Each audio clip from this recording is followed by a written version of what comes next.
Good morning guys and welcome back to my YouTube channel. तो आज हम पढ़ने वाले आपका है द एंड ऑफ बाइपोलरिटी का पार्ट 2।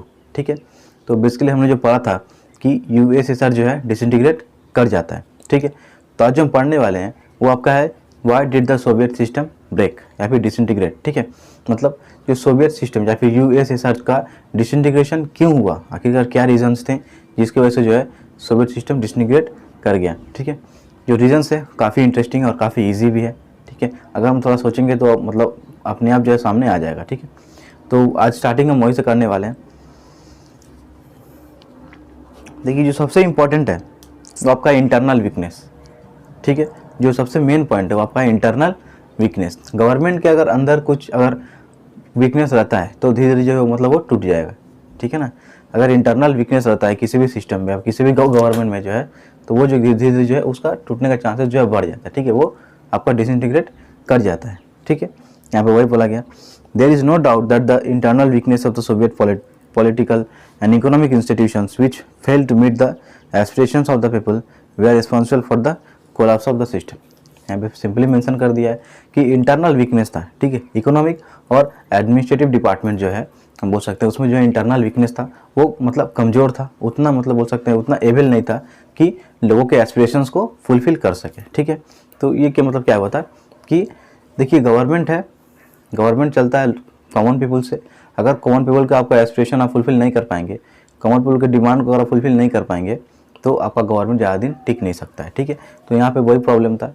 ठीक है, जो सोवियत सिस्टम था वो कॉमन पीपल के डिमांड को फुलफिल नहीं कर पाया या फिर पहचान नहीं पाया कि लोग क्या चाहते हैं। ठीक है, जिसकी वजह से जो है आपका डिसइंटीग्रेशन हुआ। ये आपका पहला रीज़न था। तो हम पहला रीज़न यहाँ बोल सकते हैं इंटरनल वीकनेस, जिसकी वजह से क्या हुआ, कॉमन पीपल के एस्पिरेशन को फुलफिल नहीं कर पाया।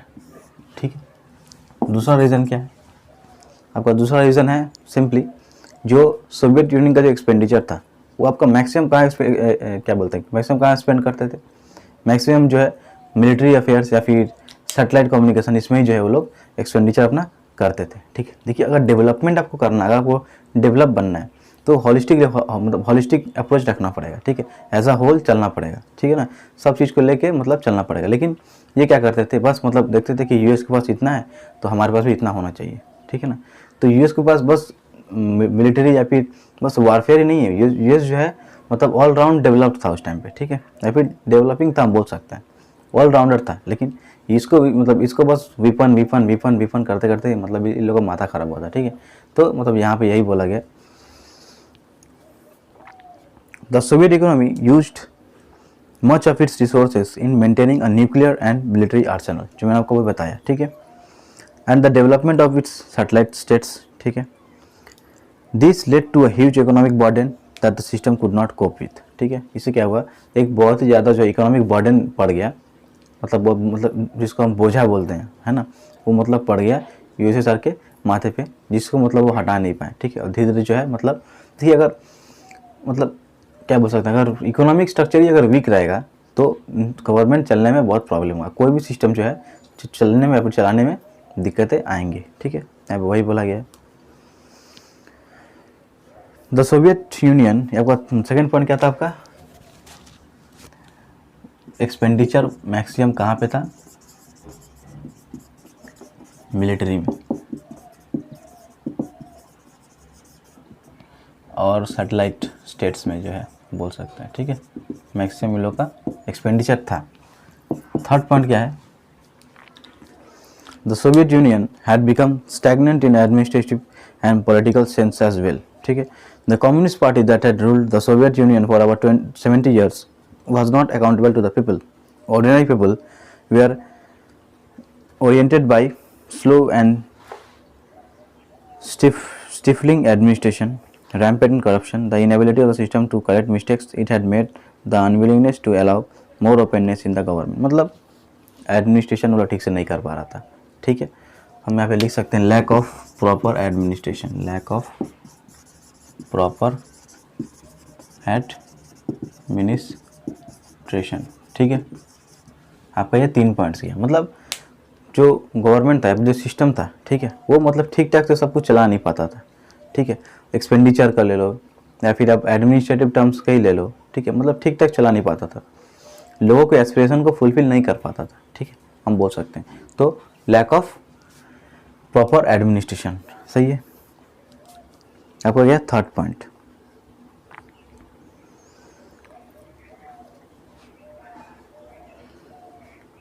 मतलब करप्शन भी हुआ करता था, रैम्पेंट करप्शन, ठीक है, बोला गया है। The inability of system to correct mistakes. देखिए मिस्टेक होगा, ठीक है, गवर्नमेंट बना क्रिएट हुआ है, या फिर कोई भी सिस्टम में मिस्टेक होता है तो मिस्टेक को जो हम सुधार भी सकते हैं, ठीक है, लेकिन इनका बस वो एबिलिटी नहीं था, ठीक है, इनके पास वो एबिलिटी नहीं था कि मिस्टेक को सुधारे, सही है ना, यहाँ पे वही बोला गया, ठीक है। तो इसके लिए यहाँ पे आपको 3 पॉइंट दिया था, 3 पॉइंट जो मैंने आपको डिस्कस कर दिया, ठीक है। अब देखिए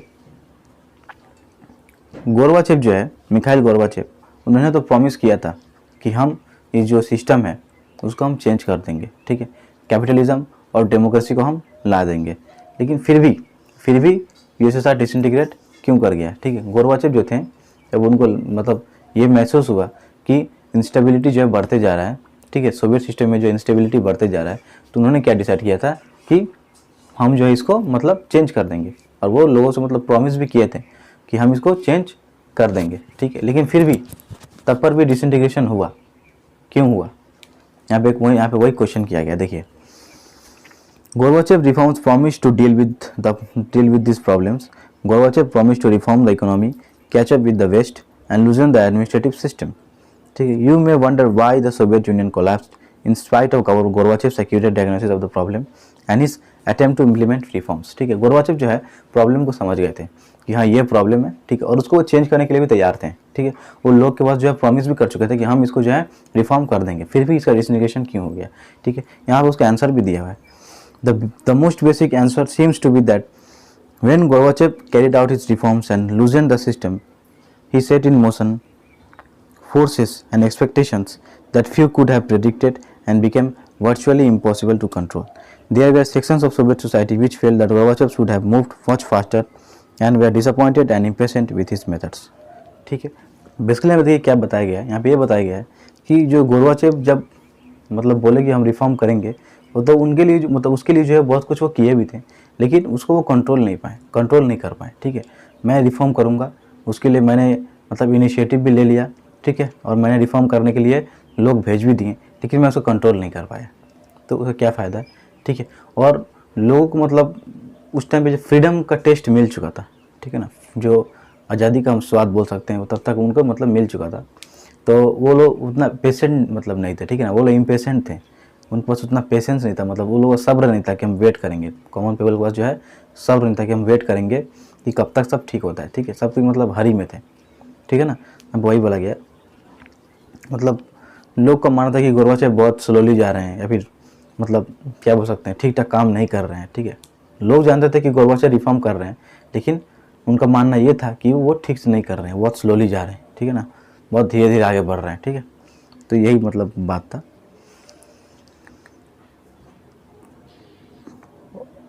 The rise of the nationalism and the desire for sovereignty within various republics, including Russia and Baltic republics, Ukraine, Georgia and others, proved to be the final and most immediate cause for the disintegration of the USSR. जो मैंने आपको बोला, ठीक है, nationalism, desire for sovereignty, ठीक है, test for freedom, ठीक है ना, टेस्ट ऑफ फ्रीडम हम बोल सकते हैं। तो ये सब जो है मतलब इमीडिएट कॉज बन गया for the disintegration of the USSR, ठीक है, यहाँ पे वही बोला गया। One view is that nationalist urges and feelings were very much at work throughout the history of the Soviet Union, and that whether or not the reforms had occurred, there would have been an internal struggle within the Soviet Union. मतलब बोला गया है या फिर ये मानना था कि अगर जो है हम सब कुछ ठीक भी कर देते हैं, ठीक है, अगर इंटरनल डिस्प्यूट मतलब तभी जो बना रहेगा, ठीक है, अगर हम सोवियत सिस्टम को कुछ रिफॉर्म ला भी देते हैं तब भी जो है मतलब इंटरनल डिस्प्यूट जो है बना रहेगा हम लोगों में, ठीक है, मतलब ये एक टाइप का व्यू था, ठीक है ना, लोग का ये मानना था, सही है, यहाँ पे वही बोला गया। आगे बढ़ते हैं, तो अब हम पढ़ने वाले हैं कॉन्सिक्वेंसेस ऑफ डिसइंटीग्रेशन, ठीक है। डिसइंटीग्रेशन का आपका कॉन्सिक्वेंसेस क्या था, ठीक है। सोवियत यूनियन डिसइंटीग्रेट कर गया, क्यों किया था वो हम यहाँ पे जान चुके हैं, यहाँ पे 3 पॉइंट है। और इमीडिएट कॉज में क्या है, टेस्ट ऑफ फ्रीडम, लोगों को फ्रीडम का स्वाद मिल चुका था, ठीक है। और बोल सकते हैं बेसिक अर्ज फॉर सोवरेनिटी, और हम बोल सकते हैं फीलिंग ऑफ नेशनलिज्म, ये आपका इमीडिएट कॉज था, ठीक है, for the disintegration of the USSR. तो अब जो पढ़ेंगे आपका कॉन्सिक्वेंसेज ऑफ डिसइंटीग्रेशन, ठीक है। डिसइंटीग्रेशन के बाद जो है मतलब उसका रिजल्ट क्या था, ठीक है, उसके बाद क्या हुआ क्या।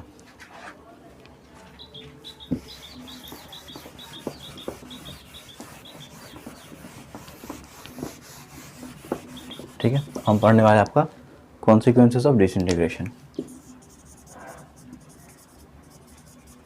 कॉन्सिक्वेंसेज ऑफ डिसइंटीग्रेशन,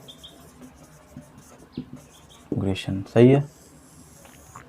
उसके मतलब रिजल्ट्स क्या क्या थे, तो यहाँ बोला गया first of all it mean the end of Cold war confrontation, ठीक है। जब तक यूएसएसआर था तब तक जो है कोल्ड वॉर का जो कॉन्फ्रंटेशन था वो मतलब कंटिन्यू कर रहा था, ठीक है। जैसे मैंने आपको पहले ही बोला था कि दोनों में से कोई किसी एक को जो है ख़त्म होना पड़ेगा, तब जाके जो है ये जो कॉन्फ्रंटेशन है वो बंद हो जाएगा, ठीक है। तो पहला क्या हुआ, पहला हम सिंपली लिख सकते हैं the end of Cold war confrontation, ठीक है, the end of Cold war confrontation. अब जो है कोल्ड वॉर का सिचुएशन जो है ख़त्म हो गया था, ठीक है। अब मतलब अब ये जो नोशन था कि सोशलिस्ट कैपिटलिस्ट को बीट करेगा, फिर कैपिटलिस्ट सोशलिस्ट को बीट करेगा, अब ये नोशन वहाँ पे नहीं रहा, ठीक है। अब ये जो आइडियोलॉजी जो है वहाँ पे नहीं था, ठीक है। अब कॉन्फ्लिक्ट जो है या फिर जो आइडियोलॉजिकल कॉन्फ्लिक्ट था वो अब वहाँ से ख़त्म हो चुका, ठीक है। यहाँ पे वही बोला गया the end of the confrontation demanded the end of this arms race and a possible new peace. मतलब जब कॉन्फ्रंटेशन चल रहा था तो दोनों जो है वॉर के लिए प्रिपेयर कर रहे थे, हम बोल सकते हैं, ठीक है। मतलब सामने सामने प्रिपेयर नहीं करते, लेकिन पीठ पीछे जो प्रिपरेशन चल रहा था, ठीक है। दोनों अपना आर्म्स बढ़ा रहे थे, ठीक है ना, अपना वारफेयर को इंक्रीज़ कर रहे थे, ठीक है। यहाँ पर वही बोला जा रहा है। तो वो जो अब वहाँ पे जो फुल स्टॉप लग गया, ठीक है। अब सेकंड आपका क्या था, सेकंड है आपका the relation of world politics change, the relation of world politics changed, the relation of world politics changed. मतलब अब जो मतलब यूएसएसआर के डिसइंटीग्रेशन के पहले जो सिचुएशन बना हुआ था, फिर जो पॉलिटिकल सिचुएशन था वो अब मतलब पूरा जो चेंज हो गया, ठीक है। यूएसएसआर का डिसइंटीग्रेशन के बाद जो है वो सिचुएशन जो पूरा चेंज हो गया, ठीक है। चेंजेस अब सोसाइटी में आने लगा, ठीक है। पहले मतलब क्या बोला गया, जो रिलेटिव आइडियाज़ था, ठीक है, या फिर जो रिलेटिव इन्फ्लुएंस था आइडियाज़ के या फिर इंस्टीट्यूशन के, वो भी जो है चेंज होने लगा, ठीक है। अब देखिए अब जो कोल्ड वॉर ख़त्म हुआ तो आपके पास 2 पॉसिबिलिटीज़ थे, ठीक है, कि कोई एक सुपर पावर इमर्ज कर जाएगा या फिर सब कोई मिल के जो है एक मल्टीपोलर सिस्टम क्रिएट करेगा। मल्टीपोलर सिस्टम मतलब वहाँ पे सब कोई इक्वल है, कोई जो है किसी को डोमिनेट नहीं करेगा, ठीक है। तो मतलब बाहर क्या आया, आउटकम क्या था कि यूएस जो है मतलब सुपर पावर, हम बोल सकते हैं as a super power emerge कर गया, ठीक है। यहाँ पर वही बोला गया। देखिए the end of Cold War left open only 2 possibilities, जो मैंने आपको बताया, either the remaining super power would dominate and create a unipolar system, और डिफरेंट कंट्रीज और group of countries could become important players in the international system, thereby bringing in a multipolar system, ठीक है। तो यहाँ पे वही बात किया गया। As it turned out, the US became the sole superpower, backed by the power and prestige of the US. The capitalist economy was now the dominant economic system internationally. ठीक है, जो इकोनॉमी का सिस्टम था वो अब capitalist बन गया, क्योंकि मतलब जो डोमिनेंट कंट्री था तब वो यूएस बन गया था, ठीक है। यूएस क्या मानता था, कैपिटलिज्म, ठीक है। तो यूएस को जो सब कोई फॉलो करने लगा, ठीक है। जो कैपिटलिस्ट जो हम बोल सकते हैं जो फॉर्म था वो मतलब डोमिनेंट बन गया, डोमिनेंट फॉर्म ऑफ इकोनॉमी हम बोल सकते हैं, सही है। यहाँ पर वही बोला गया, सब कोई क्या उसी को मानने लगा, ठीक है। वर्ल्ड बैंक और इंटरनेशनल मॉनेटरी फंड, ठीक है, वर्ल्ड बैंक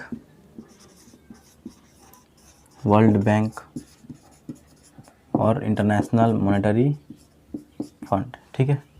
तो ये जो है अब धीरे धीरे इमर्ज कर गया, वर्ल्ड बैंक और इंटरनेशनल मॉनेटरी फंड। तो इनका क्या काम था कि जो कंट्रीज हैं या फिर जो देश हैं जो ट्रांजिशन करना चाहते हैं कैपिटलिज्म में, उनको लोन प्रोवाइड करना, ठीक है, ताकि वो ट्रांजिशन कर पाएँ, ठीक है।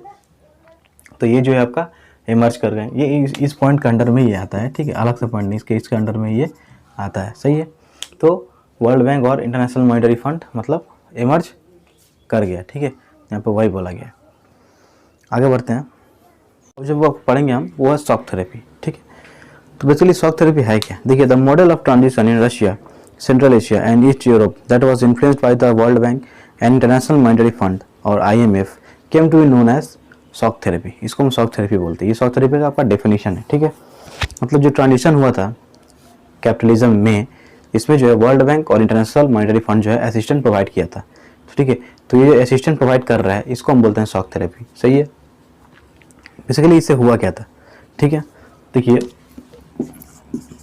यहाँ पे लिखते हैं हम USSR, ठीक है, ये आपका बिफोर डिसइंटीग्रेशन और ये होगा आपका आफ्टर डिसइंटीग्रेशन, ठीक है। बिफोर डिसइंटीग्रेशन, आफ्टर डिसइंटीग्रेशन, ठीक है। तो इसको क्या बिफोर क्या फॉलो करता था, ये डिसइंटीग्रेशन के पहले ये क्या फॉलो करता था, क्या कम्युनिज्म एंड सोशलिज्म, ठीक है। अब इसको क्या फॉलो करना पड़ेगा, कैपिटलिज्म एंड डेमोक्रेसी, सही है। तो ये जो ट्रांजिशन है इसमें आपको कौन हेल्प किया था, वर्ल्ड बैंक और इंटरनेशनल मॉनेटरी फंड। तो इसी को हम बोलते हैं शॉक थेरेपी, सही है। इसी को हम बोलते हैं आपका शॉक थेरेपी। आगे बढ़ते हैं। देखिए क्या बोला गया था, above all it meant that private ownership was to be a dominant pattern of ownership of property। मतलब क्या बोला गया था कि कैपिटलिज्म आ गया, इसका मतलब क्या, प्राइवेट ओनरशिप जो है डोमिनेंट पैटर्न बन जाएगा ओनरशिप का, ठीक है। तो जितने भी पहले जो मतलब हम बोल सकते हैं कि ये इंडस्ट्रीज थे या फिर जितने भी जो प्राइवेटाइज नहीं थे उसको उनको जो है प्राइवेटाइज करना पड़ेगा, ठीक है। कलेक्टिव फार्मिंग जो है प्राइवेट फार्मिंग में बदल गया, ठीक है। तो यहाँ पे क्या था आपका कलेक्टिव फार्मिंग, जो कि अब बन गया आपका प्राइवेट फार्मिंग, ठीक है। प्राइवेट फार्मिंग, कलेक्टिव फार्मिंग से प्राइवेट फार्मिंग, ठीक है, यहाँ पे मेंशन किया गया। The transition ruled out any alternate or third way other than state controlled socialism or capitalism.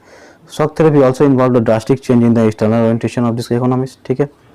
The free trade regime and foreign direct investments were to be the main engines of change, ठीक है। अब क्या जो मतलब जो main change होगा क्या होगा, पहले क्या था, सब कुछ जो है आपका स्टेट ओन्ड था, ठीक है। मतलब जो भी इंजन था यहीं पे था। अब क्या, अब आपका इंजन क्या बन जा रहा है, डायरेक्ट इन्वेस्टमेंट, अभी फॉरेन डायरेक्ट इन्वेस्टमेंट, ठीक है, FDI, ठीक है, FDI। और आपका बोला गया है फ्री ट्रेड, ठीक है, फ्री ट्रेड जो आपका मेन इंजन बन गया, ठीक है। Finally, the transition also involved a breakup of the existing trade alliances among the countries of the Soviet bloc. Each state from this bloc was now linked directly to West and not to each other in the region. These states were thus to be gradually absorbed into the Western economic system. The Western capitalist states now became the leaders and thus guided and controlled the development of the region through various agencies and organizations, ठीक है। मतलब जो western capitalist states थे वो अब leaders बन गए, ठीक है। जैसे मैंने आपको बोला था US जो है सुपर पावर इमर्ज कर गया और वो जो मानता था सभी जो है वही माना करते थे बेसिकली, ठीक है। US क्या मानता था, कैपिटलिज्म, तो उसको जो देख के जो सब कोई जो वही मानते थे, ठीक है। यहाँ तो एक टाइप का हमको फॉलो करते थे, हम बोल सकते हैं, सही है। तो बेसिकली जो यहाँ पे इतना ही है, आज के लिए इतना ही है। शॉक थेरेपी में इधर पढ़ाएंगे और जो नेक्स्ट क्लास में हम कवर करेंगे कॉन्सिक्वेंसेस ऑफ शॉक थेरेपी, और इस चैप्टर को जो यहाँ पे हम खत्म कर देंगे, ठीक है। तो आज के लिए इतना ही है। अगर आपको वीडियो में अगर कुछ मतलब बोल सकते हैं कुछ डिस्टर्बेंसेस दिखाई दिए होंगे तो उसके लिए मैं आपसे सॉरी बोलता हूँ, ठीक है। तो वो प्रॉब्लम हो गया होगा, ठीक है। तो बेसिकली आज के लिए इतना ही है, ठीक है। मिलेगा हम नेक्स्ट क्लास में, यहाँ पे जो इसको हम कवर अप कर लेंगे, ठीक है। सो बाय फॉर टुडे, मिलते हैं हम लोग नेक्स्ट क्लास में।